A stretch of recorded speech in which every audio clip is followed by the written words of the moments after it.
So a clip went pretty viral the other day of Sneeko meeting some fans in public, and it's pretty funny to watch him realize in real time what kind of a fan base he's cultivated. What'd you take? Fuck the woman! Fuck the woman! What? No, wait. Sneeko. We love women. We love women. We love women. But not like transgenders. Yes, sir. We love everybody. No. All gays should die. Yeah, merch, preach.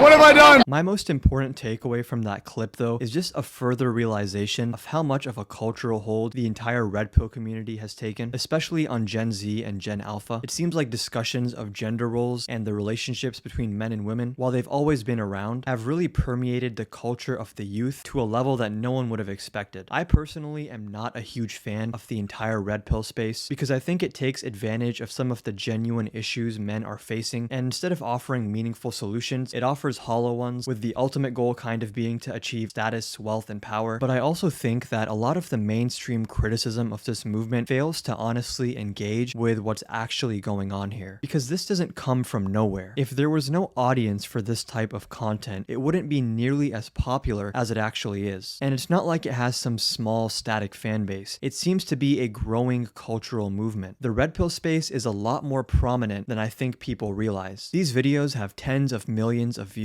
and are very clearly shaping the beliefs and behaviors of a very large number of people. Again, I think this is especially true for men aged like 12 to 25, and I don't think this is happening for no reason. Because the reality is, our society has changed dramatically over the last few decades, especially the cultural implications of gender. And while this change has undoubtedly brought with it a lot of positive consequences, I think it would be ignorant to assume that such a radical restructuring of society wouldn't also have some unintended consequences. It seems to be the case that, historically speaking, gender roles were very rigid and were also enforced very strongly. There are legal examples of this, like women not having the right to vote, as well as the social implications of women facing crushing pressure from those around them to behave in a very specific way, often being psychologically or even physically abused for any deviations. And as progress was made in incrementally securing rights and freedoms for women, people began to come to the conclusion that archetypes and social norms that were built on the basis of gender were inherently oppressive. And I think this is the mainstream view today as well. But I think this view is facile, because not all social norms are the same, nor is the way they're enforced. I think it's important to recognize the carrot and the stick when it comes to this situation. There's a difference between social structures that punish and ostracize people and those that encourage certain types of behavior through positive reinforcement. Here's a sort of small-scale example to illustrate the broader point I'm trying to make. If you're on public transport like a subway, for example, and you're sitting down and you notice someone else is standing up, if you get up and offer them your seat, you're going to feel good about that. The person is going to express gratitude, and you generally receive a social reward, as bystanders will see you as a kind person. But if you're in that same situation and you decide to just keep sitting, no one's going to randomly start shaming and attacking you for being a non-seat giver. So you can have behaviors that are socially rewarded, but people that deviate from them aren't socially punished. To move this over to the conversation of gender, on average, yes, men and women are different. On average, they exhibit different tendencies in their behavior. Now, it's totally valid to argue that some of these differences are the result of cultural and social pressures, but I think it's pretty clear there is some difference that is fundamental enough that over the course of human development, it's resulted in the emergence of different social archetypes and norms between the two genders. As the progressive movement correctly pointed out, some of these structures and norms are far too restrictive of the variation that naturally exists, because in reality, people express themselves in different ways. But that doesn't mean that all social norms surrounding gender are bad. Some of these concepts are variable. They exist across different cultures in many different forms. The idea of a masculine man or a feminine woman is going to be very different in the United States than it is in India or Japan or Nigeria or any different culture you can think of. And if certain aspects of masculinity and femininity are able to provide people with some sense of fulfillment and actionable guidance, why is that such a bad thing? I think the reality is most people don't believe it is a bad thing. But what's taken place is that as our society society has become so fixated on some of the toxic social norms of the past, it started to neglect some of the more positive aspects of having social archetypes. And as this neglect has taken place on such a large scale, it's resulted in so many men feeling what we now see as a lack of fulfillment, belonging, or direction, all of which are crucial for any human being, man or woman, if they want to exist healthily in society. But our mainstream culture isn't really offering up many inspiring role models or archetypes for men. You'll often hear the term female empowerment, but how often do you hear the term male empowerment? Now, a lot of people will roll their eyes when they hear something like that, and I think that's exactly what the problem is. Since there is no affirmative mainstream vision of what it means to be an empowered man, that entire cultural terrain is left barren for someone like Andrew Tate or Sneeko to come along and lay claim to the entire cultural space, effectively giving them a monopoly on the concept. And as long as there is a hunger for the idea of male empowerment, the same way women have a hunger for female empowerment, whoever feeds that hunger is going to have a massive influence. And that's a very dangerous thing to think about when that influence is concentrated in the hands of a very small group of people. It's going to lead to what I predict is going to be a lot of cultural homogeneity in definitions of masculinity and what it means to be a man over the next 30 to 40 years. And as someone who disagrees with a lot of these ideas that all that matters in life is power and money and status, it is so ridiculous that the mainstream culture and progressives have fully ceded this argument to the most extreme and reactionary movements. Because as these online movements are trying to bring back a resurgence in traditional gender roles, they're not just bringing the good stuff, they're bringing all of it. And all these young men who have no other source of purpose or direction, they'll take that and all of the negative baggage that comes with it as long as they get to feel empowered in the process. And we as a society cannot just throw the baby out with the bathwater. And I think it's actually incumbent upon our culture to put forward a mainstream definition of what it means to be a masculine man. And this is obviously no easy task, but if something isn't done, we will continue to see cultural power accumulate in the hands of whoever is the trendiest new snake oil salesman. And that's just not a dynamic I see as being healthy for our society in any way. Leave a comment down below if you either agree or disagree with anything I said here. And if you want to see more videos like this in the future, of course, like and subscribe and do all that stuff.